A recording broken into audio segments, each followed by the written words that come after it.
সেদিন আমি পাকিস্তানের এক ছেলের বক্তব্য শুনছিলাম নেটে, নাম বোধহয় তার জালাল, বলছিলেন আহলুল হাদিস আগে না চার মাযহাব আগে? কেউ কথা বলতে পারছেন না। আহলুল হাদিস আগে না চার মাযহাব আগে?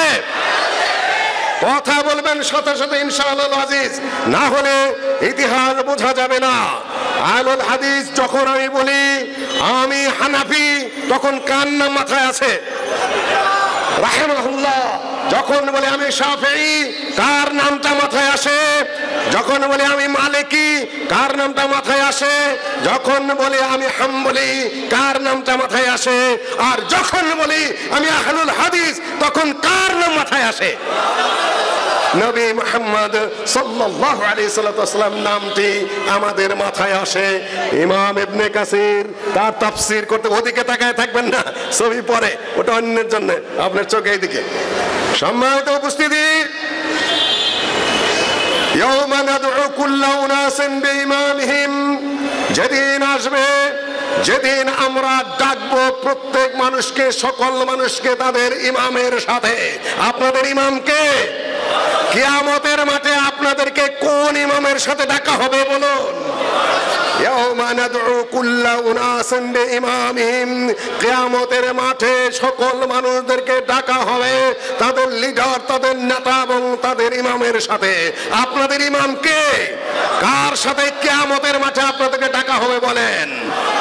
ইমাম ইবনে কাসির আয়াতের ব্যাখ্যায় বলেন হাদা আকবারু শরাফুন, হাদা আকবারু শরাফুন লিআসহাবিল হাদিস লিআন্না ইমামাহুম নবিয়ুনা মুহাম্মদ সাল্লাল্লাহু আলাইহি ওয়াসাল্লাম।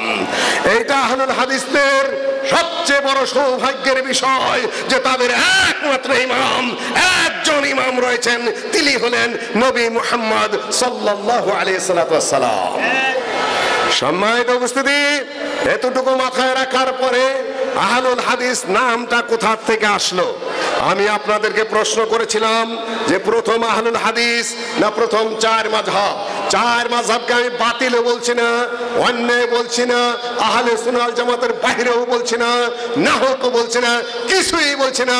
যারা মাযহাব অনুসরণ করেন তাদের জবাব তারা দিন, সেটা তাদের ব্যাপার। আমি আমার বক্তব্য দিয়ে যাচ্ছি, আমি যেটুকু ঐতিহাসিকভাবে সত্য এবং শুদ্ধ পেয়েছি আমি তাই উপস্থাপন করছি। শাহুল্লাহ মুহাদ্দিস দেহলভী শুরু করেছেন তাবিঈদের থেকে। হুজ্জাতুল্লাহিল বালিগার প্রথম খণ্ডের শেষের দিকে একটি অধ্যায় আছে, বাবুল ফারকে বাইনা আহলিল হাদিস ওয়া আহলির রায়।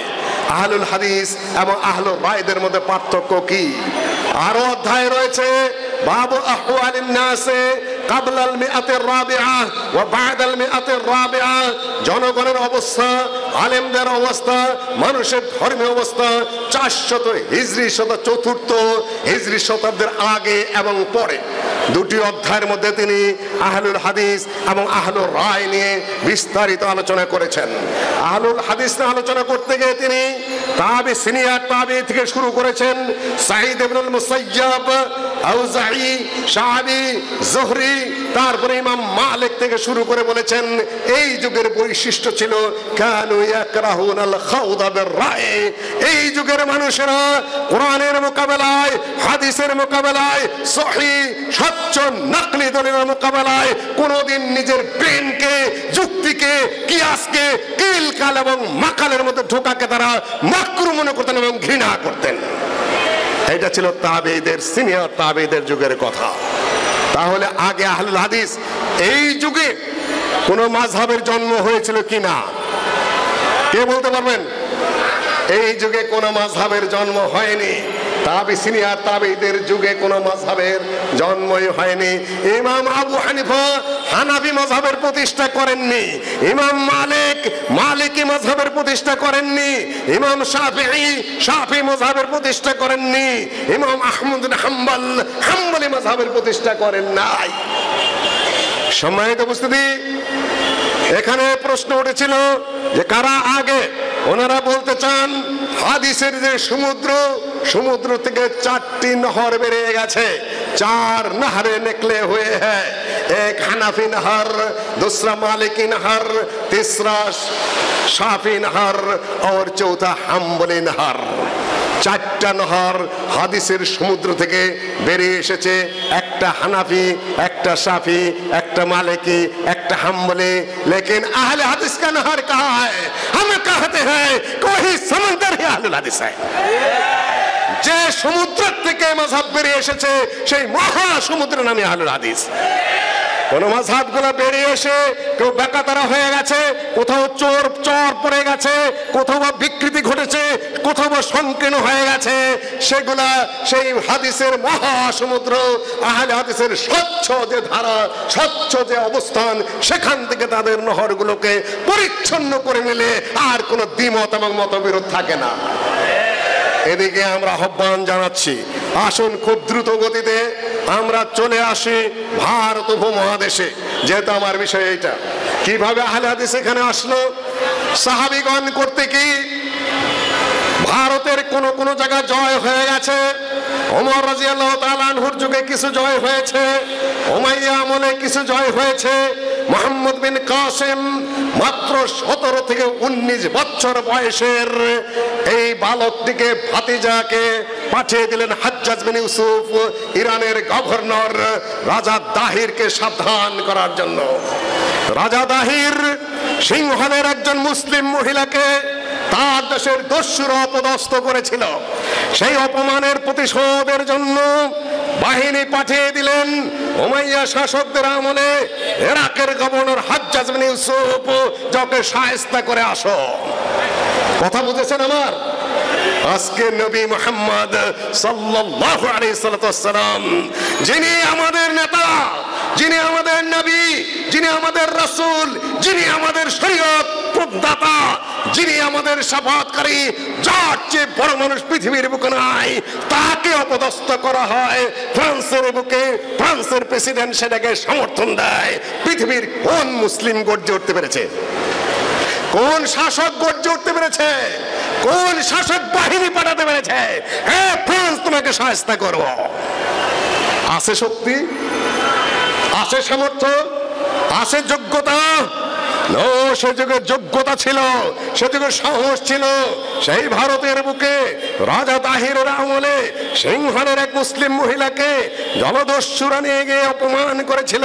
সেই অপমানের প্রতিশোধ নেওয়ার জন্য মুসলিম শাসক সেই আরব থেকে বাহিনী পাঠিয়ে দিয়েছিলেন এই ভারতে। রাজা দাহিরকে ধাওয়া করে রাস্তায় ধরে তারপরে তার বিচার করেছিল মুসলিম শাসকরা। আজকে আপনারা কল্পনা করতে পারেন? কল্পনা করতে পারেন? ইতিহাস তো আর বলাই যাবে না, কেন আদমের দ্বিতীয় পুত্রের মতো সভ্যভদ্র হয়ে ঘরে বসে থাকতে হবে। আমরা নামতে নামতে, পিছাতে পিছাতে, পিছে হটতে হটতে, বীরত্ব হারাতে হারাতে, যৌবন হারাতে হারাতে, বল বীর্য হারাতে হারাতে, বক্তব্য হারাতে হারাতে এখন হায় যেমন নেফাসে নেমেছি। আহলে হাদিসের ইতিহাস কেউ বোঝে না। যখন এই সকল কানে কানে আলোচনার বিষয় যেগুলো, সেগুলা নিয়ে যখন কথা বলি তখন পাবলিক চিৎকার করে। বলা হয়ে থাকে আহলে হাদিস আন্দোলনে অনেক উন্নতি হয়েছে। আমি বলি গোড়ার ডিম হয়েছে, কচু হয়েছে। তাকে জানে মেরেছো, জীবনে মেরেছো, ভাতে মেরেছো, পানিতে মেরেছো, জীবন কেড়ে নিয়েছো। এখন তারা আত্মহারা, জীবন হারা হয়ে কেউ পীর পূজারী হয়ে পড়েছে, কেউ আমির পূজারী হয়ে পড়েছে, কেউ হুজুর পূজারী হয়ে পড়েছে। এখন তারা তাদের জীবনের শক্তি হারিয়ে ফেলেছে। ঠিক খালি করতেছেন 2-3 জনে, কেন জীবন আবার ফেরত না আসলে ঠিক বলার শক্তিও থাকবে না। সম্মানিত উপস্থিতি, যে জায়গায় বসে আছেন, এটা নিয়ে পরে বলবো, একটু পরে আমি আলোচনায় আসছি। ভারতে যে মুসলিমদের আগমন, এটা যুদ্ধের ফসল, এটা জেহাদের ফসল। প্রথমত আরবের বণিকেরা বাণিজ্য যারা করেছে তারাও দিন প্রচার করেছেন, ইসলাম প্রচার করেছেন। ওইখানে সাহাবীগণ এসেছেন, ওইখানে তাবেঈগণ এসেছিলেন। ওই তারপরে মুহাম্মদ বিন কাসিম মুলতানও জয় করেছিলেন। তাদের আকীদা কি ছিল এবং আমল কি ছিল বলেন? সাহাবীগণের এবং তাবেঈগণের আমল এবং আকীদা কি ছিল কে বলতে পারবেন? কেউ বলতে পারবেন না। কিছুই না, কিছুই না। আমি জানি আবার পুনরায় রূপ ফুঁকতে হচ্ছে, ভালো করে শুনুন। তাদের আকীদা ছিল আহলুল হাদিস। আহসানুত তাকাসিমের লেখক ঐতিহাসিক মাকদিসি, তিনি নিজেকে হানাফি দাবি করতেন। তিনি লিখেছেন যে আমি যখন এই সকল মুলতান এলাকায়, দেবল এলাকায়, মনসুরা এলাকায় ভ্রমণে আসলাম, তখন দেখলাম যে তাদের আকীদা ভালো, মুসলমানগণ সবাই আহলুল হাদিস। শুনতে পাচ্ছেন আমার কথা?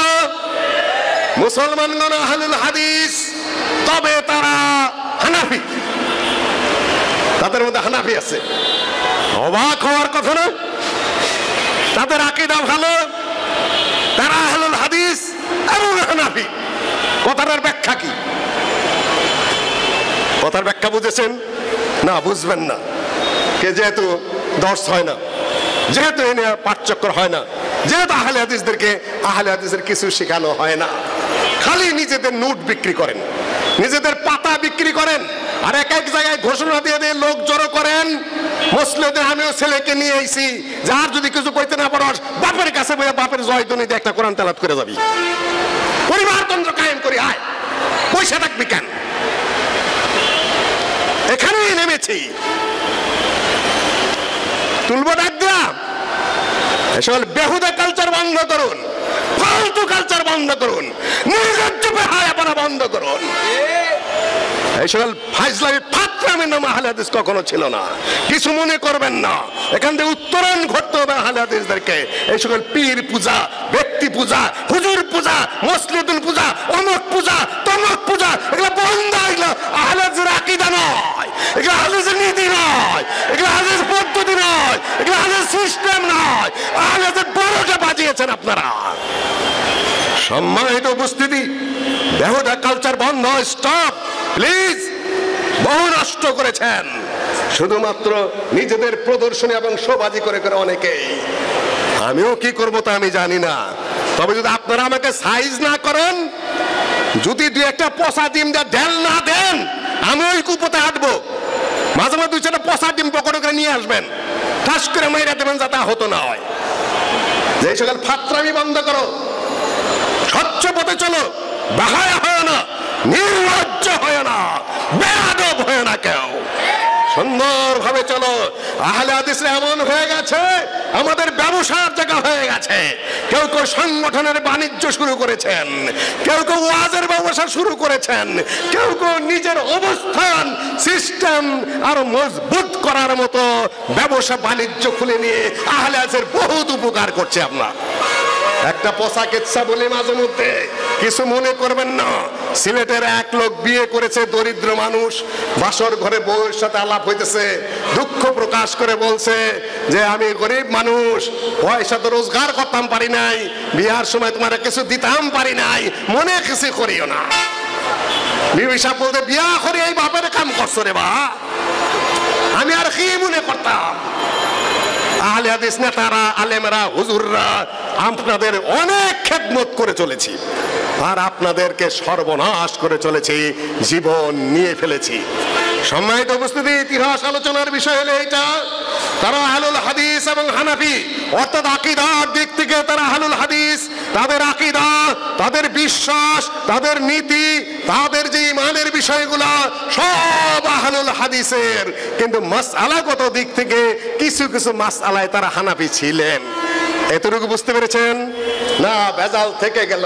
আমরা যেভাবে আলোচনা করি তাতে মনে হয় হানাফি কাফের, হানাফি ফাসেক।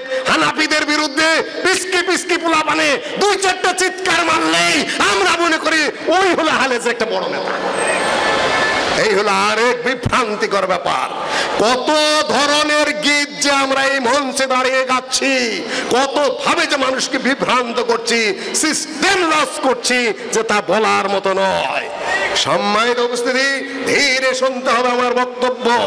হানাফি হলেই, শাফি হলেই, মালিকি হলেই, হাম্বলি হলেই কোনো একটা মাসআলা নিয়ে এত জোরে চিৎকার দিয়ে তাদেরকে কাফের এবং ফাসিকের পর্যায়ে ফেলে দিতে হবে, এটা আহলুল হাদিসের নিয়ম নয়, নীতিও নয়।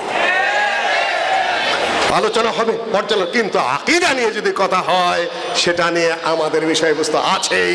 আকীদা নিয়ে বিরোধ খুব কমই আছে। আল্লামা আব্দুল্লাহ আল কাফি ফিরকাবন্দির মধ্যে তার বিস্তারিত জবাব দিয়েছেন। আমি আর আলোচনায় যাচ্ছি না ওই দিকে। সম্মানিত উপস্থিতি, সাহাবীগণের যুগ গেল, তাবেঈগণের যুগ গেল, আরবীদের শাসন শিয়াদের ষড়যন্ত্রে সেখানে চলে গেল। তারপরে আসলো বিভিন্ন ধরনের রাজতন্ত্র। রাজতন্ত্র বললেই খারাপ হবে এমন কথা নয়, গণতন্ত্র হলে হারাম হবে এমন কথা নয়। আসল কথা হলো যে সরকার আইনে, শাসনে এবং বিচারে ইসলাম আছে কি নাই। যদি পূর্ণাঙ্গ ইসলাম থাকে সেটা রাজতন্ত্র না গণতন্ত্র না কোন তন্ত্র ওটা আমার দেখার কোনো বিষয় নয়। ইসলামী বিচার এবং আইন শাসন চলছে, দ্যাটস রাইট, দ্যাটস ওকে। এর আগ পর্যন্ত নিয়ে অত কথা বলার কোনো দরকার নেই। সেদিন আমাকে প্রশ্ন করছে আপনি এটা বিশ্বাস করেন কিনা, ওইটা বিশ্বাস করেন কিনা আহলে হাদিস হিসাবে। আমি বলি যে আমাকে কারা ওই গতি মসনদ দিচ্ছে যে ফাউল কিসসা নিয়ে, ফাউল কাহিনী নিয়ে আমার সময় নষ্ট করতে হবে। সম্মানিত উপস্থিতি, তারপরে আসলো গজনবীদের শাসন, মুলতানিদের শাসন, লোদীর শাসন, তারপরে তুগলকদের শাসন, খিলজিদের শাসন, নানান শাসন আসলো, মুঘলদের শাসন আসলো। আমি এক দৌড়ে এই পর্যন্ত চলে আসলাম। এইখানে কোরআন এবং হাদিসের অবস্থানটা কি ছিল? এখানে অবস্থাটা এই ছিল, কানাত উমদাতু বাদাইহিম আর-রাওয়ায়াত আল-ফিকহিয়া দুনা আরদিহা আলাল কিতাব ওয়াস সুন্নাহ। এই বিশাল শত শত যুগ ব্যাপী ভারত উপমহাদেশে যে ইসলাম ছিল সেটা ছিল প্রচলিত ফিকহ এবং তার মাসালা মাসাইল, এবং সেটা কোরআন এবং হাদিসের সাথে টালি না করেই ফকি যা বললেন এবং ফকি যা বললেন, হুজুর যা বললেন সেটাই শরীয়তের মাসালা হিসাবে গণ্য। এখন একটা মাসালা আপনাদের সামনে উপস্থাপন করি, মহিলাদের মসজিদে যাওয়া জায়েজ কিনা জায়েজ? ব্রিটিশরা এই দেশের লামাযহাবীদেরকে আহলে হাদিস উপাধি দিয়ে গেছেন। তাহলে মাকদেসের যে লেখা, সাহাবীগণ আহলে হাদিস ছিলেন না কি ছিলেন? তাবেঈগণ আহলে হাদিস ছিলেন কি ছিলেন না? ভারতের বুকে যারা ইসলাম নিয়ে এসেছেন তারা কারা? সাহাবী এবং তাবেঈ। ইংরেজরা ওই যুগে ভারতের শাসনে ছিল কি ছিল না? এই দেখেন কি অবস্থা সৃষ্টি করছেন। আর ইংরেজদের তাহলে এতদিনে, সাহাবীরা এসেছেন ৮৬ হিজরিতে, দে বললেন তারও আগে ওমর রাদিয়াল্লাহু তাআলা আনহুর যুগে এসেছেন কিছু, ৮৬ হিজরিতে মুহাম্মদ ইবনে কাসিম দে বলে এসেছেন। তারপরে ইংরেজরা তো আসলো আজ থেকে মাত্র কম ও বেশি ২৫০-৩০০ বছর আগে। তার আগে ভারতে কি ছিল? কিছুই বুঝতেছেন না, অদ্ভুত ব্যাপার। ইংরেজরা আগে না আহলে হাদিসরা আগে ভারতে? ইংরেজরা আসার শত শত প্রায় ১০০০ বছর আগে আহলে হাদিসরা ভারতে এসেছে। তাহলে ইংরেজরা আহলে ইসলাম দিল না আহলে ইসলাম আগেই ছিল? আগেই ছিল। তারপরে আরো বড় কথা, ইংরেজদেরকে যারা তাড়ালো তারা কারা? যুদ্ধ করলো তারা কারা? বট্টু হাজি কারা? হাজি মিজানুর রহমান কারা? আশিকুল্লাহ গাজী সাহেব কারা? কাজী মিয়াজান কারা? মুয়াজ্জম সর্দার কারা? তারপরে ওই যে চাঁপাইনবাবগঞ্জের রফিক মন্ডল তারা কারা? সৈয়দ আহমদ বেলভি কে? শাহ ইসমাইল কে? মৌলানা আলী কে? মৌলানা বেলায়েত আলী কে? আহমদুল্লাহ কে? তারপরে আব্দুর রহিম কে? জাফর থানেশ্বরী কে? আর ওই যে কে কে যদি আমি করতে থাকি আমার ঘন্টার পর ঘন্টা লেগে যাবে। মৌলানা আকরম খাঁ, যিনি বাংলা পত্রিকার জনক, এই দেশের রাজনীতিতে যিনি প্রধান ভূমিকা পালন করেছে, এই দেশের রাজনৈতিক আন্দোলনের যে স্বাধীনতা তার নেতৃত্ব কে দিয়েছেন বলেন? কেউ জানেন না, বলতে পারতেছেন না। 1941 থেকে নিয়ে 1949 সাল পর্যন্ত এই দেশে মুসলিম লীগের হাতে এই দেশ স্বাধীনতা পেয়েছে। ইংরেজদের হাত থেকে শেখ মুজিবুর রহমান সাহেব তখন মুসলিম লীগের ছাত্র নেতা, যুবক নেতা। 49 সালে 39 সালে তিনি সরোয়ারদের কাছে যে কলিকাতা থেকে মুসলিম লীগে যোগ দেন। মৌলানা আকরম খান নাম এখানে প্রায় 20-25 জায়গায় তিনি উল্লেখ করেছেন। মৌলানা আকরম খান রাজনৈতিক নেতৃত্বে পূর্ববঙ্গ ইংরেজ এবং হিন্দুদের হাতে স্বাধীন হয়েছে। তিনি আহলে হাদিস না গায়রে আহলে হাদিস? তার বাবা, তার দাদা মদন খান, মুফিদুদ্দিন খান, তারা সবাই বালাকোটের যুদ্ধে অংশ নিয়েছিলেন শিখদের বিরুদ্ধে। গোটা ভারতে ইংরেজদের বিরুদ্ধে, শিখদের বিরুদ্ধে এই জিহাদ এবং আজাদি আন্দোলন কারা পরিচালনা করেছেন বলেন? কয়েকজনেই কথা বলছেন, আওয়াজ উঠছে না, কিন্তু উঠবে। মন সোজদার ডে। আমি যুবকদের লক্ষ্য করছি, আমি ছাত্রদের লক্ষ্য করছি, আমি লক্ষ্য করছি অনেককেই ইতিমধ্যে কিছু খবর ঘটেছে, মাঝখানে বলে যায়, কিছু মনে করবেন না জমিয়ত আহলেসের ভাইরা। জমিয়ত আহলেসের কাউন্সিল স্থগিত হয়েছে, আপনারা জানেন। নির্বাচন হওয়ার কথা ছিল গত কয় তারিখে? 27 কি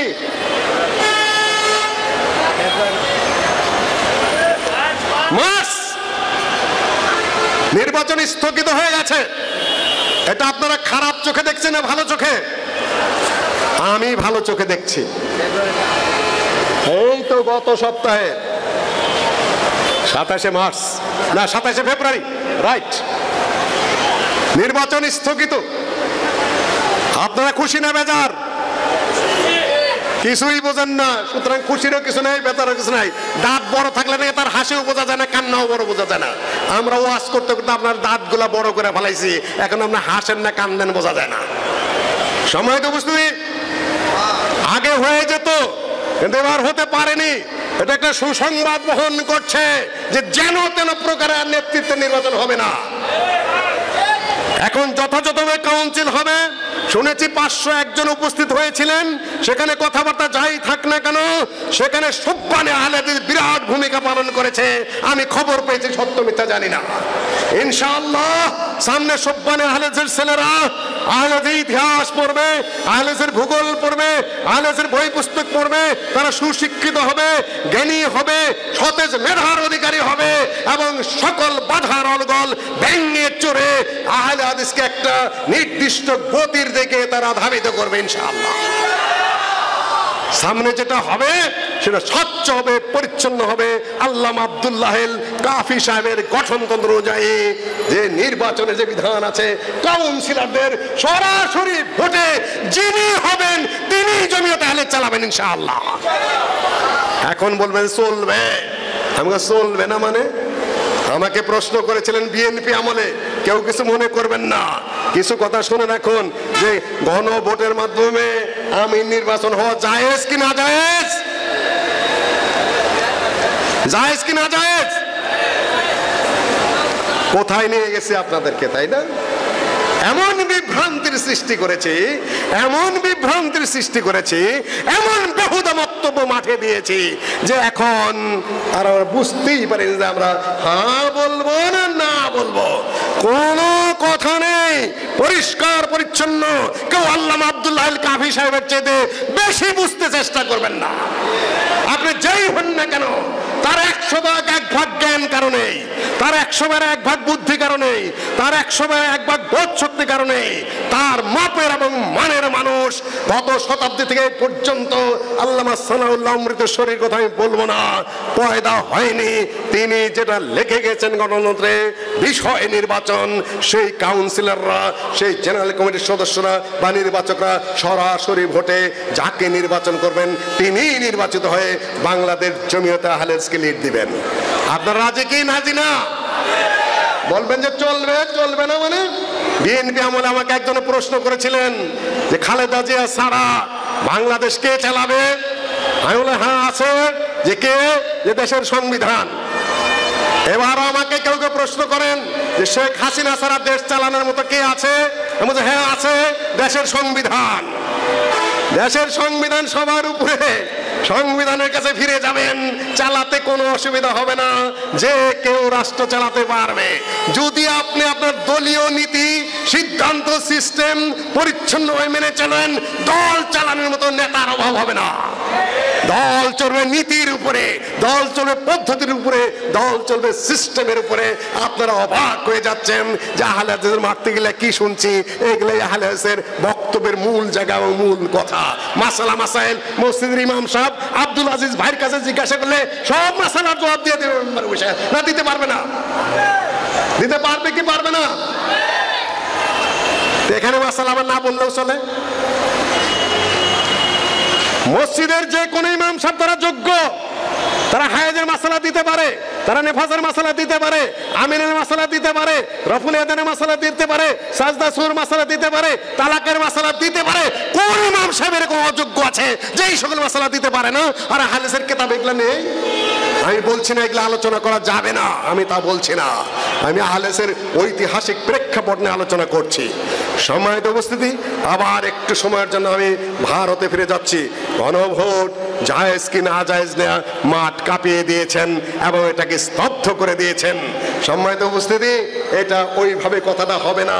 আল্লামা আব্দুল্লাহ আল কাফি আল কুরাইশি যেভাবে বলেছেন ওই ভাষায় কথা বলতে হবে আপনাকে। সিস্টেম লস করা যাবে না, আপনার যে লাইন থেকে বিচ্যুত হওয়া যাবে না, কেন্দ্রচ্যুত হওয়া যাবে না, একটা পদ্ধতি অনুযায়ী চলতে হবে, যার তার জন্য যে কোনো বক্তব্য শোভনীয় নয়। সম্মানিত উপস্থিতি, আমি আরো বলছি যে ভারতের বুকে ইংরেজরা চলে গেল, রাজনৈতিক আন্দোলনের মধ্যে এই ভূখণ্ডটি স্বাধীন হলো। নেতৃত্ব কে দিলেন বলেন? নেতৃত্ব কে দিবে এখন এই দেশের? আপনারা বলতে পারছেন না। এই যে 56,000 ভূখণ্ড কাদের মূল আন্দোলনের ফসল বলেন তো দেখি? তাও বলতে পারেন না, 3-4 জনেই বলছেন। এত ইতিহাস আলোচনার পরে তারপরে আপনাদের জবান খুলছে না। আপনারা আহলে হাদিস কোন ধরনের আমি বুঝতে পারছি না, আমার বোঝা কঠিন হয়ে পড়েছে। তবে ইনশাআল্লাহ কোথাও কোথাও বক্তব্য দিচ্ছি, কিছু কিছু বুঝছেন, কিছু কিছু বোঝেন নাই। আস্তে আস্তে বুঝতে হবে। প্রত্যেকে দলের লোকেরা তাদের নিজের ইতিহাস, তাদের নেতাদের নাম, তাদের বক্তব্য 100 বার করে বলে বলে তাদের কর্মীদেরকে মুখস্থ করা এবং শেখায়। আমাদের দুর্ভাগ্য যে আমরা আমাদের ইতিহাস প্রসঙ্গে কিছুই জানিও না এবং বলেও না। সম্মানিত শ্রোতৃমণ্ডলী, আহলুল হাদিস প্রসঙ্গে ইংরেজরাও জানেন আমাদের ওই হুজুরদের চাইতে, পানখোর হুজুরদের চাইতে। তারা বলতে চান যে আহলে হাদিস নামটা ইংরেজরা দিয়েছে। হ্যাঁ, তবে এখানে একটা ছোট্ট কথা আছে। ছোট্ট কথা হলো এই যে ইংরেজরা ওহাবি মামলা দিয়েছিল কাদের বিরুদ্ধে বলেন? ওহাবি মামলা দিয়েছিল কাদের বিরুদ্ধে? মালদহ ট্রায়াল, তারপরে কলকাতা ট্রায়াল, আম্বালা ট্রায়ালের মাধ্যমে বহু আহলে হাদিসকে ফাঁসি দেওয়া হয়েছে উন্মুক্ত ভাবে। প্রকাশ্যে ফাঁসি দিয়েছে ইংরেজরা কাদেরকে? বহু আহলে হাদিসের সম্পদ বাজেয়াপ্ত করে একবার ফকির নিঃস্ব বানিয়ে দেওয়া হয়েছে। বহু আহলে হাদিসকে আন্দামান দ্বীপপুঞ্জে পাঠিয়ে দেওয়া হয়েছে। বহু আহলে হাদিসকে নজর বন্দিতে ফেলে দেওয়া হয়েছিল। তার মধ্যে একজন হলেন হাজী বট্টু হাজী সাহেব এবং তার বন্ধু মিজানুর রহমান সিলেটের লাখে। বলেন তো এই বংশালের জামে মসজিদটা কে বানিয়েছে? কে বানিয়েছে? মধ্যে মুজাহিদ হাজী। কত সালে জানেন না? সে 1870 থেকে 74-এ ওই দিকে, আজকে নয় ইত্যাদি আপনাদের মনে রাখতে হবে। সেখান থেকে আহলে হাদিসের এখানে বিচরণ, এই দেশটাকে রাজনৈতিক আন্দোলনের মাধ্যমে এই 56,000 বর্গ মাইল তারা স্বাধীন যে করলেন, কোন কারণে স্বাধীন করেছিলেন এখন বলেন? 56,000 বর্গ মাইল ভারতের থেকে, ইংরেজদের হাত থেকে, হিন্দুদের হাত থেকে যে স্বাধীন করা হলো, উদ্দেশ্যটা কি ছিল বলেন? No constitutional plan would be workable in this country or acceptable to the Muslims unless it is designed on the following basic principles, which that geographically contiguous units are demarcated into regions in which Muslims are numerically in a majority. Sheikh সাহেব লিখেছেন এই সকল ইতিহাস আমি আপনাদের সামনে মুখস্থ শুনিয়ে দিলাম। ভারতের উত্তর পশ্চিমাঞ্চল এবং উত্তর পূর্বাঞ্চল যেখানে মুসলিম সংখ্যাগরিষ্ঠ, সেগুলো মুসলিম সংখ্যাগরিষ্ঠ হিসাবে স্বাধীনতা লাভ করবে এবং পরবর্তী সেখানে কি কায়েম হবে? মুসলমানদের জন্য কোন আইন কায়েম হবে? কোন আইন কায়েম হবে? তাও আওয়াজ ওঠে না আহলুল হাদিস। সম্মানিত উপস্থিতি, মুসলমানদের জন্য আলাদা ভূখণ্ডের প্রয়োজন কি ছিল? একটা প্রশ্ন করি আপনাদেরকে, কেউ কিছু মনে করবেন না, ওভারনাইট কিছুই হবে না, পুনর্জাগরণের প্রয়োজন হয়েছে। সৌদি আরবে কত পার্সেন্ট মুসলমান বলেন? সৌদি আরবে কত ভাগ মুসলমান? কত বলতে পারেন না? বলতে পারেন না। 98-99 যাই বলেন, 3 ভাগের মতো শিয়া আছে। শিয়ারা মুসলিম কি মুসলিম না? মুসলিম কি মুসলিম না? এখানেও সমস্যা আছে। আজকে এক বক্তৃতা শুনে অবাক হয়ে গেলাম। আমার ছেলে দেখালো সৌদি বাচ্চারে এত গালিগালাজ করে সোজা কাফ, সৌদির যুবরাজকে কাফের ফতোয়া দিয়ে দিয়েছে একেবারে সোজা। তিনিও নিজেকে আহলে হাদিস দাবি করেন, শিয়াদেরকে পর্যন্ত ডিঙ্গিয়ে গেছেন। আমি আর বেশি কথা বলতে চাচ্ছি না, শুধু বলতে চাচ্ছি সৌদি আরবে কোন আইন প্রতিষ্ঠিত আছে বলেন? সংবিধানে কি আছে? কি আছে সংবিধানে তাদের? আমাদের দেশে কত ভাগ মুসলমান? কত ভাগ? 90। তাহলে আমার দেশে ইসলামিক রাষ্ট্র প্রতিষ্ঠিত হতে সমস্যাটা কোন জায়গায়? কোন জায়গায়? সৌদি আরবে 95, আমার দেশে 90। তাহলে কোরআন হাদিস অনুযায়ী আইন বিভাগ, বিচার বিভাগ, শাসন বিভাগ চলতে সমস্যাটা কোন জায়গায়? সমস্যা কোন জায়গায় জানেন? ওই যে নীরব, জানেন না কিছু, নীরব। ফুলের জলসায় কবিরা সব নীরব। সম্মানিত উপস্থিতি, সেটা আর হয়নি। সাংগঠনিক যুগ শুরু হলো আহলে হাদিসের, জিহাদি যুগ গেল, রাজনৈতিক যুগের কিছুটা মাঝামাঝি সময়ে সর্বপ্রথম সাংগঠনিক জামাত কোনটা বলেন? কে বলতে পারবেন? বাংলাদেশে এখন কয়টা আছে? কয়টা বলতে পারেন না? মোটামুটি ভাবে, তাই না? বলতে পারছেন না। আচ্ছা, যাই হোক, আপনাদের সামনে আমি একটু পেশ করি রিপোর্ট সংক্ষিপ্ত সময়ের মধ্যে। প্রথম আহলে হাদিস জামাত হলো জামাতে গোরাবে আহলে হাদিস। প্রতিষ্ঠিত হয়েছিল কোথায়? দিল্লিতে 1313 হিজরি 1895 অল ইন্ডিয়া আহলে হাদিস কনফারেন্স প্রতিষ্ঠা হয়েছিল 1324। 1906 সাল আঞ্জুমান আহলে হাদিস বাঙ্গালা 1332। 1914 খ্রিস্টাব্দ নেয়ামতুল্লাহ বর্ধমানে আব্দুল লতিফ সাহেবরা করেছিলেন ত্রিপুরা ডিস্ট্রিক্ট আহলে হাদিস। ত্রিপুরা ডিস্ট্রিক্ট চেনেন তো? ত্রিপুরা ডিস্ট্রিক্ট কোনটা? কুমিল্লা এবং ত্রিপুরা মিলা তখন ছিল ত্রিপুরা ডিস্ট্রিক্ট। এটা আপনাদের মনে রাখতে হবে। ছাত্ররা ভালো করে শোনো, খুব দ্রুত আমার বক্তব্য শেষের দিকে। এটা ছিল 1918 সালে নিখিল বঙ্গ আসাম বগুড়া ডিস্ট্রিক্ট আহলে হাদিস একটা সংগঠন ছিল। এটা ছিল 1920 সালে প্রতিষ্ঠিত নিখিল বঙ্গ আসাম জমিয়ত আহলে হাদিস প্রতিষ্ঠিত হয়েছিল কত সালে? কে বলতে পারবেন? কত সালে? নীরব। 1946 সালে। কোথায়? হারাগাছে, রংপুরের। কে সভাপতি ছিলেন? আল্লামা আব্দুল্লাহ আল কাফি আল কুরাইশি। 1946 হারাগাছ। আব্দুল্লাহ আল কাফি সাহেব, মৌলানা বাকি সাহেব উপস্থিত ছিলেন। পাকিস্তান প্রতিষ্ঠা হলো কত সালে? 1947। পাবনার কেন্দ্র 1948। 1953 সাল পূর্ব পাকিস্তান জমিয়ত আহলে হাদিস। 1971 সাল বাংলাদেশ জমিয়ত আহলে হাদিস, আহলে হাদিস যুব সংঘ। 1978 আহলে হাদিস আন্দোলন। 1994 তারপরে আমরা ছোটখাটো একটু জামাত প্রতিষ্ঠা করছি, বাংলাদেশ আহলে জামাত 2014 সালে। মনে থাকবে ইতিহাসগুলা? মনে থাকবে না, কিছুই থাকবে না, যেহেতু আপনারা পড়েন না, কেউ পড়েন না।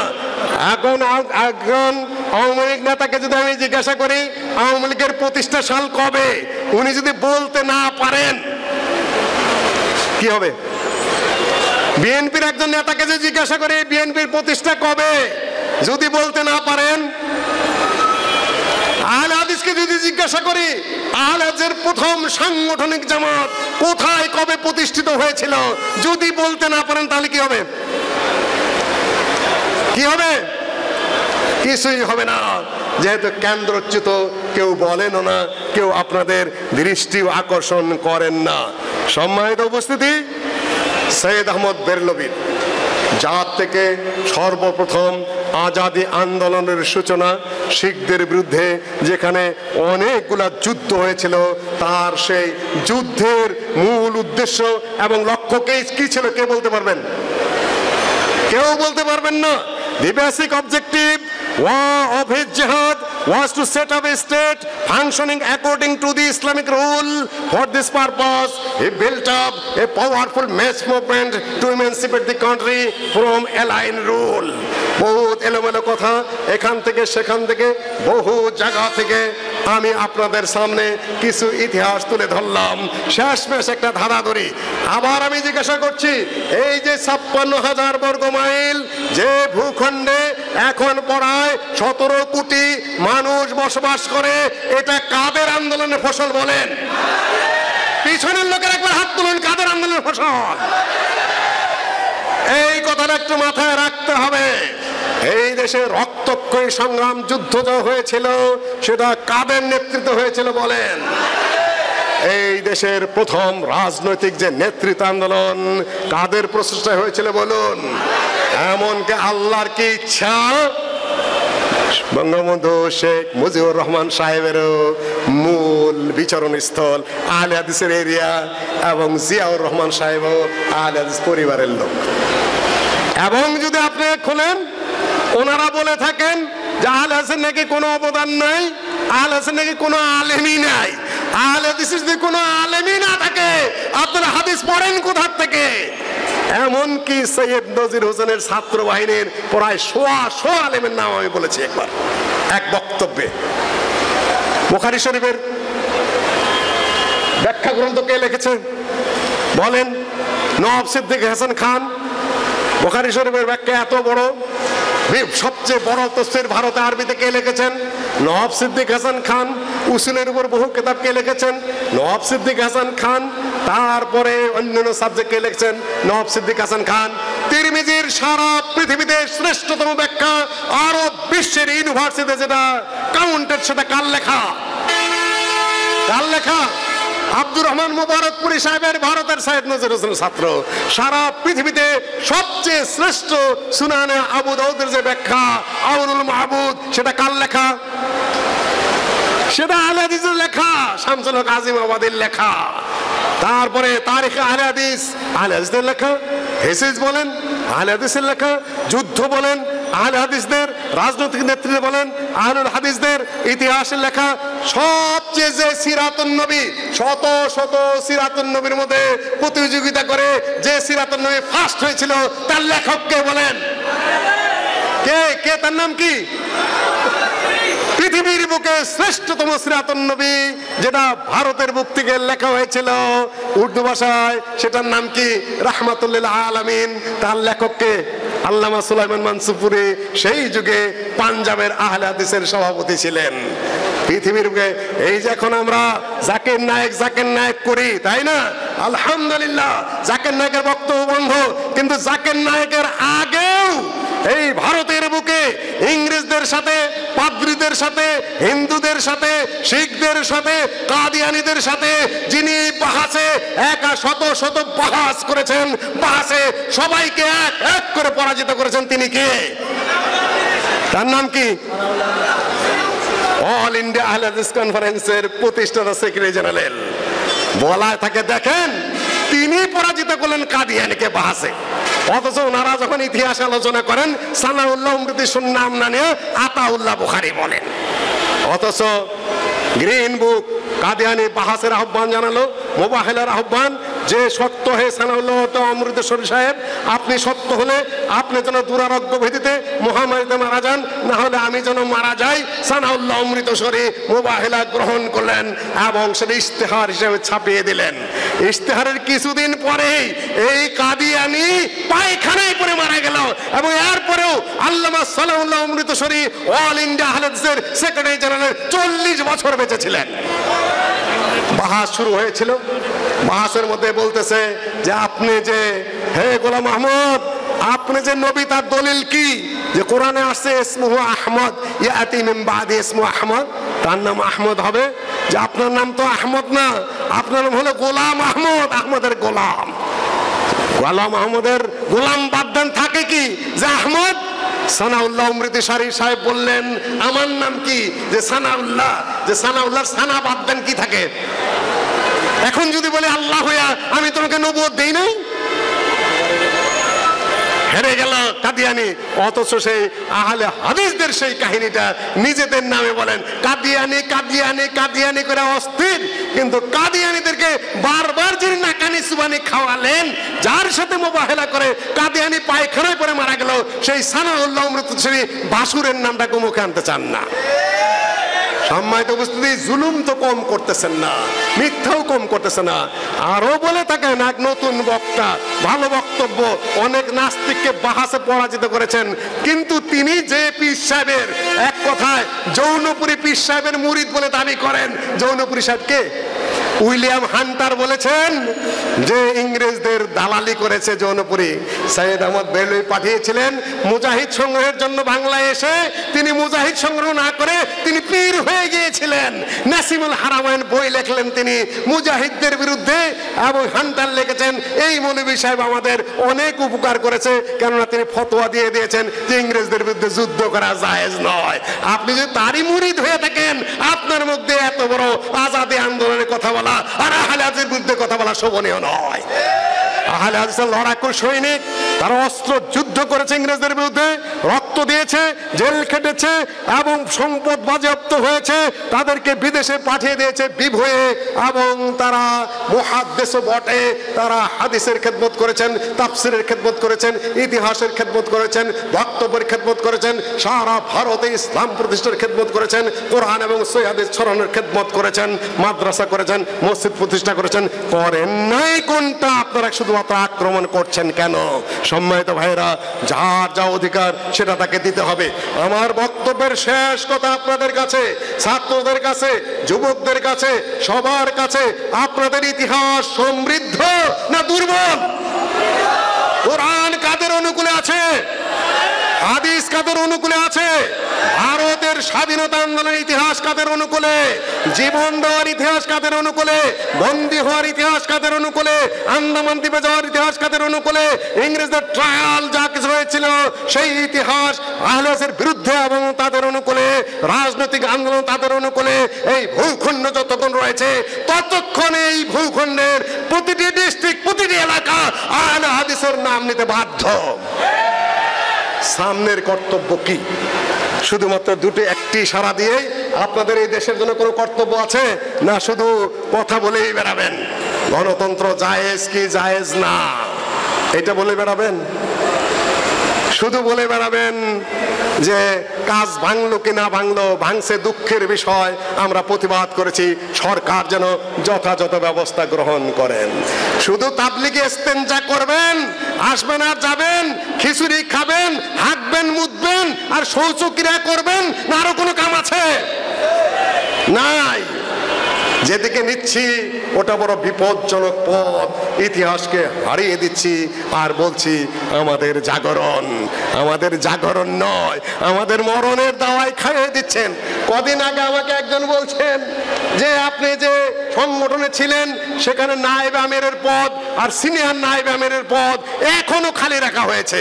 আমি বললাম যে 14 বছর যাবত যদি নায়েব আমিরের পদ আর সিনিয়র নায়েব আমিরের পদ কোনো সংগঠনে খালি রাখা হয়, সে সংগঠনে আদৌ সিনিয়র নায়েব আমির আর নায়েব আমিরের প্রয়োজন আছে কিনা? বোকা জানেও না যে 1917 সালে এই 2 পোস্ট গঠনতন্ত্র থেকে হজম করে দেওয়া হয়েছে। বোকারা জানে না। কাজে আমি বলবো আবার উত্তরণ ঘটান, ভুল পথে ফিরে আসুন, সরাসরি পরিচ্ছন্ন পথে। পরিবারতন্ত্র নয়, পীরতন্ত্র নয়, ব্যক্তিতন্ত্র নয়, হুজুরতন্ত্র নয়, এটা হলো আহলে হাদিসের কম তন্ত্র। আহলে হাদিস শুধু আহলে হাদিসের জন্য নয়, আহলে হাদিসরা যদি দাঁড়িয়ে যায় ছোটা মুসলিম উম্মতের জন্য সেটা ভালো কাজে লাগবে ইনশাআল্লাহুল আজিজ। সম্মানিত উপস্থিতি, আপনাদের সামনে শুধুমাত্র এই আশাবাদটুকু ব্যক্ত করে, পথ সহজ নয়, পথ কঠিন। পথ যেহেতু ভুলে গেছেন, পথে ফিরে আসা অত্যন্ত জটিল আছে। সেই জটিল প্রক্রিয়া পাড়ি দিয়েই আমাদেরকে আগাতে হবে। আমি মাঝে মধ্যে বলে থাকি যে ছোট আন্দোলন করে ছোট মাদ্রাসা এবং ছোট প্রতিষ্ঠানের প্রিন্সিপাল হওয়ার চেয়ে বড় বিশ্ববিদ্যালয়ের লেকচারার হওয়া ভালো। বৃহত্তর আন্দোলন এবং বৃহত্তর কাজে যে যদি ছোট কিছু করতে পারেন সেটাও ভালো কথা। ছোট ছোট কাজ নিয়ে যার যার মধ্যে বিভাজিত হয়ে নানান বিভাজন সৃষ্টি করে নানান বক্তব্য, নানান মন্তব্য, সকল কিছু করে নিজের অনুকূলে প্রবাহিত করার যে অপচেষ্টা চলছে, এখান থেকে আমাদের অবশ্যই ফিরে আসতে হবে। আমি বলছি না কাউকে অশ্রদ্ধা করতে হবে, অসম্মান করতে হবে, কিন্তু আত্মভোলা, ঘুম পাড়ানি, মাসি পিসে এটা চলবে না। সম্মানিত উপস্থিতি, আমি আপনাদেরকে দাওয়াত দিয়ে যাচ্ছি আগামী 19 মার্চ 2021 রোজ শুক্রবার বাদ আসর ইনশাআল্লাহ এই মাঠে 10ম জাতীয় তাবলিগি ইজতেমা অনুষ্ঠিত হবে।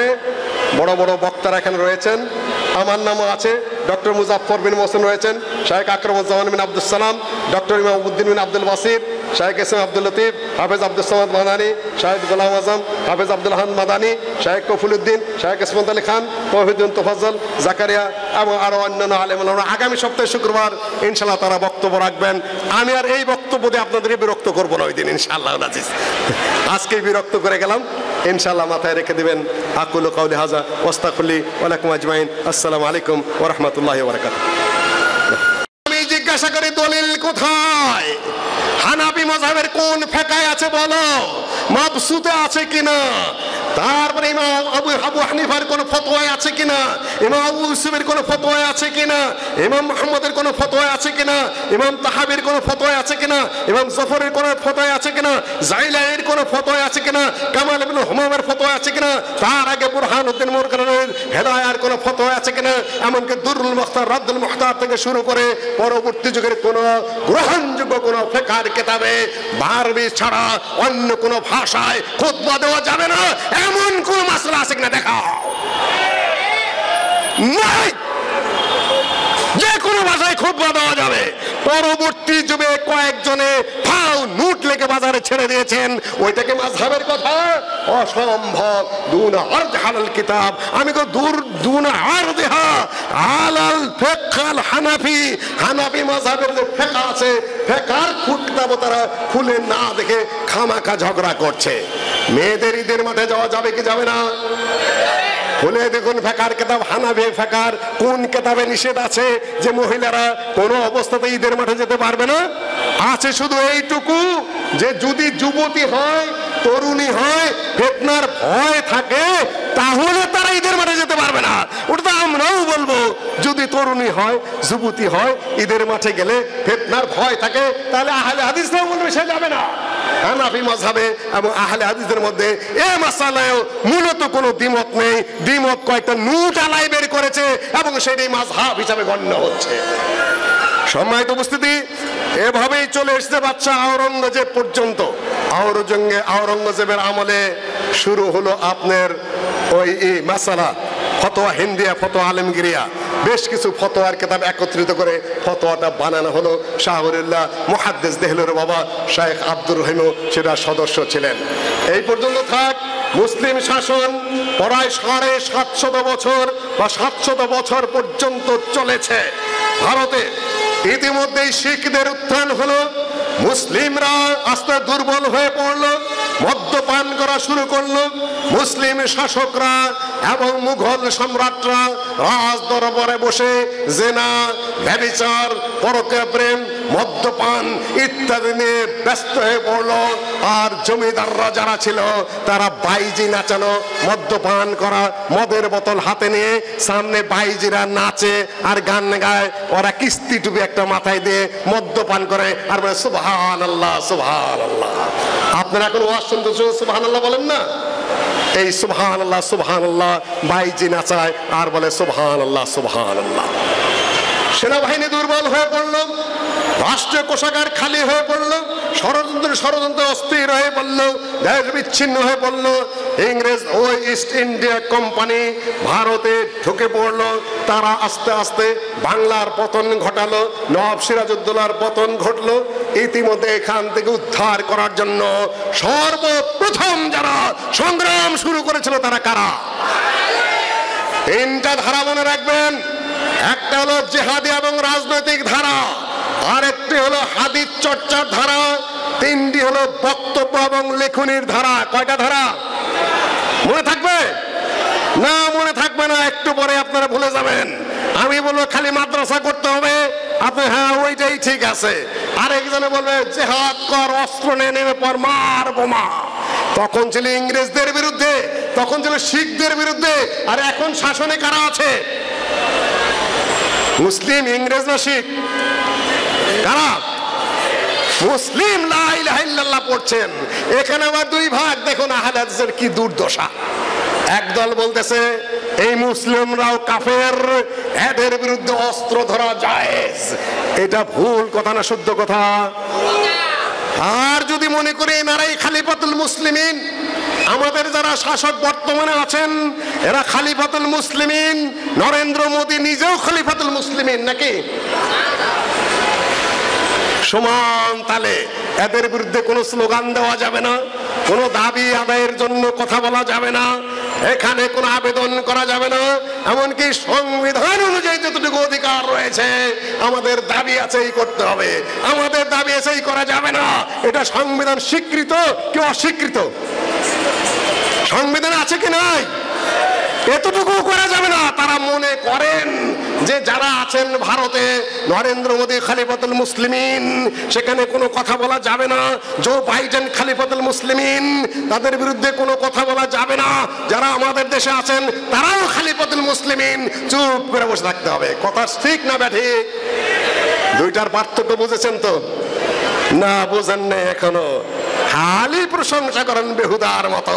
কমন সেন্স হারিয়ে ফেলেছি, বিবেচনা হারিয়ে ফেলেছি। কার বিরুদ্ধে অস্ত্র ধারণ করা যাবে, কার বিরুদ্ধে অস্ত্র ধারণ করা যাবে না, আবার কার বিরুদ্ধে শুধু প্রতিবাদ করা যাবে কিন্তু অস্ত্র ধরা যাবে না, ভাগ আছে, হিসাব কিতাব আছে আহলুল হাদিসদের। এখন যদি বলি যে কাফেরের বিরুদ্ধে অস্ত্র ধারণ করা যাবে না, তাহলে নবী মুহাম্মদ সাল্লাল্লাহু আলাইহি সাল্লামের আবু জেহেলের বিরুদ্ধে অস্ত্র ধারণ করা হারাম ছিল। হারাম না হালাল? কথাই বলতে পারতেছেন না। না না না, আমি বুঝেছি তো। বহু জাগরণ হয়েছে আহলে হাদিসদের কয়েক বছরে, খালি এখন কবরটা দেওয়া বাকি আছে। আল্লাহুম্মা গফির হাইয়িনা ওয়া মাইয়িতানা বলাটা বাকি আছে শুধুমাত্র। বহুত উন্নতি করছে, ঠিক ব্যাঠিক করে তো দাঁত বিজলে গলা খাকড়ে শেষ করেন মাঠগুলা। আসলে হয়েছেন কি তা তো বোঝা যায় যখন বক্তৃতা করি, তখন কিছু মনে করবেন না, খালি শুনে যান একটু একটু করে। সম্মানিত উপস্থিতি, এই যে বর্তমানে সৌদি শাসক যারা আছেন এরা কাদের বিরুদ্ধে যুদ্ধ করেছিলেন? সৌদি আরবে বসে বসে তো খালি বলেন বড় বড় কথা। কার বিরুদ্ধে সংগ্রাম হয়েছিল? সেখানে আরেকটা মুসলিম শাসকের হাত থেকে তাদের ক্ষমতা ছিনিয়ে নিয়ে কোরআন এবং সহিহ হাদিস ভিত্তিক শাসন কায়েম করতে হয়েছিল। জায়েজ না জায়েজের ফতোয়া আমি কোনোটাই দেব না।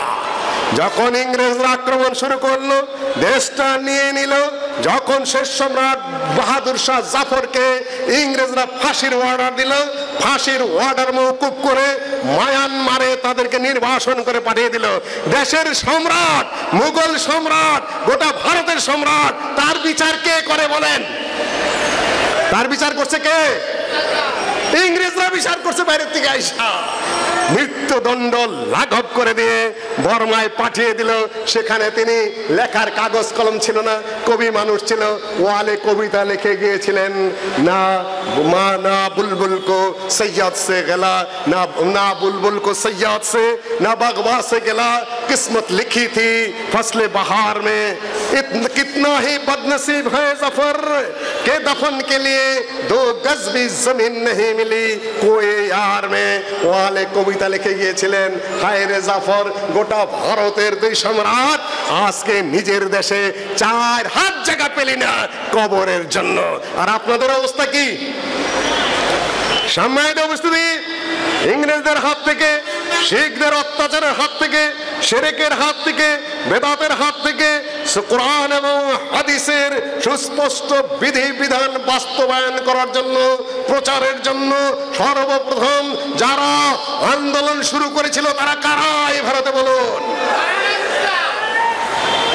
যাক, 2-1 একটু কথা বলছেন, কিছুই জানেন না। যখন আমি এখানে কুদি, যখন আমি এখানে চিৎকার পারি, যখন আমি আমার ছেলেকে নিয়ে আইসা ওখানে বসায় বসে আঙ্গুল ঘুরাই, তখন মনে হয় যে আমি আর আমার সালাউদ্দিন এই দেশে ইসলাম প্রতিষ্ঠা করেছি। এদেশে সুন্নতের আলোচনা আমরাই করি, এদেশে কোরআনের কথা আমরাই বলি, এদেশে সালাফিয়াত এবং আহলে হাদিসের কথা আমরাই বলি। না আমাদের আগে কেউ ছিলেন? আমাদের আগে কেউ ছিলেন? না না না, আমি শুরু করলাম। আমার ভাব, আমার স্টাইল, আমার সিস্টেম, আমার কথা বলার পদ্ধতিতে মনে হয় আমি আর আমার বাপেই করেছি নাকি? বলে যে ভাই রে, যমুনার পুপ্পারে মানুষ মাত্র আছে 3 জন, শ্রেষ্ঠ মানুষ, আর কিছু বলা যাবে না। বলা যাবে না হুজুর, বলেন বলেন কে, কি সমাচার? বলে একজন ছিলেন ইরানের আল্লামা রুম, হুজুর আরেকজনকে যে বলা যাবে না, যে বলুন আরেকজন হলেন আমার পিতা মারহুম, আরেকজনকে না বলা যাবে না, যে বলেন আরেকজন হলো বক্তাই বান্দা মাসুম। এছাড়া আর মানুষ নাই পৃথিবীর বুকে। আপনাদেরকে আমরা এইভাবে বেউকুফ বানাচ্ছি। আহলে হাদিস হতে চেষ্টা করুন, ব্রেনটাকে প্রশস্ত করুন, চিন্তা চেতনাকে আরো বলিষ্ঠ করুন। সম্মানিত উপস্থিতি, শিখদের বিরুদ্ধে যুদ্ধ শুরু হয়ে গেল, ইংরেজদের বিরুদ্ধে শুরু হয়ে গেল সাই নদীর তীর থেকে। সেই সাই নদীর পারে আমি গিয়েছিলাম রায় বেরলভিতে লখনৌর, সেই বেরলভিতে যেখান থেকে সৈয়দ আহমদ বেরলভি তার বাহিনী নৌকায় করে স্টার্ট করেছিলেন, সেই নদীর পারে আমি গিয়েছি, সেই নদীতে ওযু করেছি এবং সেই মসজিদে সালাত আদায় করার সুযোগ আমার হয়েছে। সেখান থেকে যুদ্ধ শুরু হয়ে গেল। গোটা ভারতে ইংরেজদের বিরুদ্ধে যুদ্ধ এই বাংলা পর্যন্ত পরিচালিত হয়েছে। সেটাকে আপনারা জানেন না জানেন না? সেটাকে আপনারা জানেন কি জানেন না? না, জানেন না। এই যে ঢাকায় আহলে হাদিসের বিষয়টা কোথা থেকে এসেছে বলেন? কে এসে? উনি এতদিনের মানুষ, এখানেও ভুল করেছেন। 1801 সালে তার জন্ম। এর আগে মধ্যে মুজাহিদ হাজী বদরুদ্দিন সৈয়দ আহমদ বেরলভি যখন হজের দিকে যান, কলিকাতায় দেখা হয়েছে বট্টু হাজী বংশালের হাজী বদরুদ্দিন ঢাকা থেকে চামড়া নিয়ে যেতেন কলিকাতা, এবং কলকাতা থেকে টিন নিয়ে আসতেন ঢাকায়। সেই হাজী বদরুদ্দিন সাহেব প্রথম দিকে এখানে আহলুল হাদিসের দাওয়াত নিয়ে আসেন, এবং এই ঢাকার এই বংশাল ছিল মুজাহিদ ক্যাম্প ইংরেজদের বিরুদ্ধে। মধ্যে মুজাহিদ হাজী বদরুদ্দিন আব্দুর রহমান বিএবিটি সাহেবের লেখা সাবেক জমিয়ত আহলে হাদিস সেক্রেটারি জেনারেল বই কেউ পড়েছেন? পড়েছেন কেউ? না, পড়েন নাই, কিছু পড়েন নাই, আমি জানি। আরো তাদের ছাত্ররা পরবর্তী আরো বেশ কিছু ছাত্র নাজিরা বাজার মাদ্রাসায় কে প্রথম দর্শ দিয়েছিল কে বলতে পারবেন?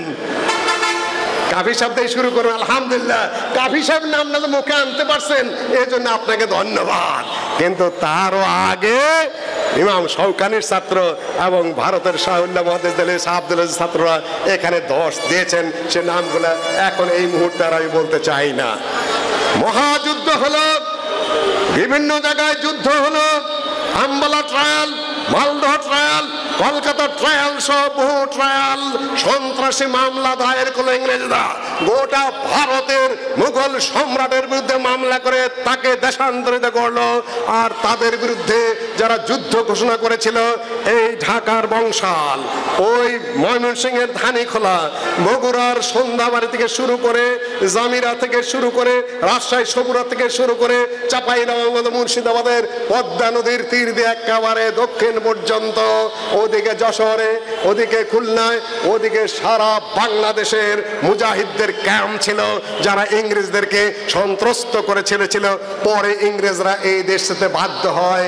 এই জন্য যদি আপনারা পড়তে চান অসমাপ্ত আত্মজীবনী শেখ মুজিবুর রহমান সাহেবের, এটার 22 পৃষ্ঠা আপনারা পড়তে পারেন। আবুল মনসুর আহমদ সাহেবের আমার দেখা রাজনীতির 50 বছর পড়ে নিতে পারেন, আপনারা পড়ে নিতে পারেন। ওয়াহাবি মুভমেন্ট ইন ইন্ডিয়া, এটা হলো ডক্টর কিয়ামউদ্দিন আহমদের লেখা ওয়াহাবি আন্দোলন, বিচারপতি মওদুদের লেখা। তারপরে ডক্টর গালেব সাহেবের থিসিসটা পড়তে পারেন। আহলে হাদিস পরিচিতি আল্লামা আব্দুল্লাহ আল কাফি সাহেবের এই বইটা কেউ পড়েছেন এ পর্যন্ত? কয়জনে?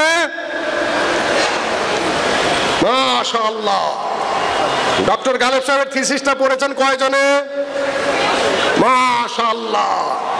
মরণ সজদার ডে, সকালের সূর্য দেখলেই বোঝা যায় যে সারাটা দিন কেমন যাবে, সারাটা দিন কেমন যাবে বোঝা যাবে। এই হলো আমাদের দুরবস্থা। এই পর্যন্ত আমরা নিয়ে আসতে পেরেছি। কাফি সাহেবের নাম বলতে পেরেছেন মাত্র 1 থেকে 2 জনে, তার আগে গেলে কারো কোনো খবর নেই।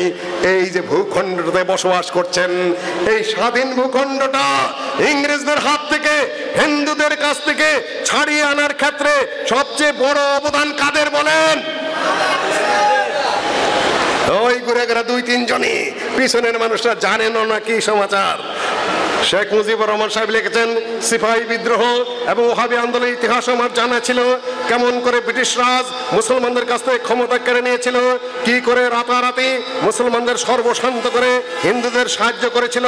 মুসলমানরা ব্যবসা বাণিজ্য জমিদারি সিপাহীর চাকরি থেকে কিভাবে বিতাড়িত হলো, মুসলমানদের স্থান হিন্দুদের দ্বারা পূরণ করতে শুরু করেছে ইংরেজরা। কেন মুসলমানরা কিছুদিন পূর্বেও দেশ শাসন করেছে, তাই ইংরেজকে গ্রহণ করতে পারে নাই, সুযোগ পেলেই বিদ্রোহ করত। ওহাবি আন্দোলন কি করে শুরু করেছিল, হাজার হাজার বাঙালি মুজাহিদরা বাংলাদেশ থেকে সমস্ত ভারতবর্ষ পায়ে হেঁটে সীমান্ত প্রদেশে যে জেহাদে শরিক হয়েছিল। তিতুমিরের জেহাদ, হাজী শরীয়তুল্লাহর ফারাইজ আন্দোলন সম্বন্ধে আলোচনা করেই আমি পাকিস্তান আন্দোলনের ইতিহাস বলতাম। ভীষণভাবে হিন্দু বেনিয়া ও জমিদারদের আক্রমণ করতাম। এর কারণও যথেষ্ট ছিল। একসাথে লেখাপড়া করতাম, একসাথে বল খেলতাম, একসাথে বেড়াতাম, বন্ধুত্ব ছিল হিন্দুদের অনেকের সাথে। আমার বংশ খুব সম্মান পেত হিন্দু মুসলমানদের কাছ থেকে। কিন্তু আমি যখন কোনো হিন্দু বন্ধুর বাড়িতে বেড়াতে যেতাম, আমাকে অনেক সময় তাদের ঘরের মধ্যে নিতে সাহস করতো না আমার সহপাঠীরা। কার কথা? কার কথা? আবার মনে করবেন না, শেখ মুজিবুর রহমান সাহেবের অবস্থান কোন এলাকাতে ছিল? এই বংশাল, এই মালিটোলা, এই সুরিটোলা, এই আরমানিটোলা। মেয়র হানিফ সাহেবের পূর্বপুরুষের বাড়িতেও অনেক সময় তার অবস্থান ছিল। কথা ঠিক না ব্যাঠিক? জিয়াউর রহমান সাহেব আবার বলুন, ওনার কথা বললেন না? আমার জানা মতে তিনি বগুড়া গাবতলীর আহলে হাদিস সমাজের আহলে হাদিস ঘরের ছেলে। স্বাধীনতার ঘোষণা দিয়ে যাই হোক না না হোক, বিতর্ক যতই থাক না কেন, শেখ মুজিবুর রহমান সাহেব যে আন্দোলন জমিয়েছিলেন এটা ঠিক। কিন্তু যা আমরা শুনেছি, যা আমরা এই পত্রিকায় পড়েছি জিয়াউর রহমানের পক্ষ থেকে, সেটা হলো I major Ziaur Rahman on behalf of our great leader Sheikh Mujibur Rahman declare hereby the independence of Bangladesh. এটাও ঠিক। দুজনই, একজন বড় নেতা বংশাল এলাকায় ঘোরাফেরা করেছেন, আহলে হাদিসদের প্রসঙ্গে তিনি অত্যন্ত ভালো কথা বলেছেন যে তারাই স্বাধীনতা আন্দোলনের সূচনা করেছিল। আর একজন আহলে হাদিসের ঘরের মানুষ, জন্মই গ্রহণ করেছেন আহলে হাদিসের পরিবারে। তো আপনারা কি বলতে চান? এখন খুব সংক্ষেপে কয়েকটি প্রশ্নের জবাব আপনাদের। প্রথম প্রশ্ন করেছিলাম যে আহলে হাদিস আগে না মাযহাব আগে? আহলে হাদিস আগে। দ্বিতীয় প্রশ্ন, শুধু কি মুহাদ্দিসরা আহলে হাদিস না সাধারণ পাবলিক আহলে হাদিস হতে পারে? এনারা আরেক প্রশ্ন ছেড়ে দিয়েছেন আমাদের সামনে যে আউজাঈ মুহাদ্দিস, শাবি মুহাদ্দিস এবং জোহরি মুহাদ্দিস, ইমাম মালিক মুহাদ্দিস, ইমাম শাফি মুহাদ্দিস, আহমদ বিন হাম্বল মুহাদ্দিস, ইমাম বুখারী মুহাদ্দিস, মুসলিম মুহাদ্দিস, আবু দাউদ মুহাদ্দিস, নাসাই মুহাদ্দিস, ইবনে মাজাহ মুহাদ্দিস, তিরমিজি মুহাদ্দিস ইত্যাদিতে মুহাদ্দিস। মুহাদ্দিসিন আহলুল হাদিস, সাধারণ পাবলিক আবার আহলে হাদিস হয় কিভাবে? প্রশ্ন সঠিক না ব্যাঠিক? প্রশ্ন সঠিক না ব্যাঠিক? ওনারা আমাদেরকে ফেলে দিতে চান, হয় মাযহাবের গণ্ডিতে ঢুকাতে চান, না হলে বের করে দিতে চান মুসলিমদের কাতার থেকে, ছাগলের 3 নম্বর বাচ্চা বানাতে চান। কথা ঠিক নয়? আমরা আপনাদের আগে, যদি হানাফি ইমাম আবু হানিফার অনুসরণ করে একজন হানাফি হতে পারে, আরেকজন আল্লাহর নবীর হাদিসের অনুসরণ করে আহলুল হাদিস হতে পারে না? সমস্যা কোন জায়গায়? প্রশ্ন উত্থাপন করেন কেন আপনি? প্রশ্ন উত্থাপন করছেন কেন? জালিয়াতি করছেন কেন? একজনের জন্য কিছু ভালো থাকে, আপনার সহ্য হচ্ছে না কেন? আমার প্রশ্ন তো এই জায়গায়। আগন্তুক এসে বলছে একজনকে যে আপনাকে একটা জিনিস দিব, যা চাবেন দিব, কিন্তু আপনাকে যা দিব আপনার পড়শিকে দিব তার দ্বিগুণ। বুঝতে পারছেন আমার কথা? একজন আগন্তুক এসে এক লোককে বলছেন যে আপনি চান একটা জিনিস, যা চাবেন দিব, কিন্তু আপনার পড়শিকে দিব আমি তার দ্বিগুণ। চান কি চান?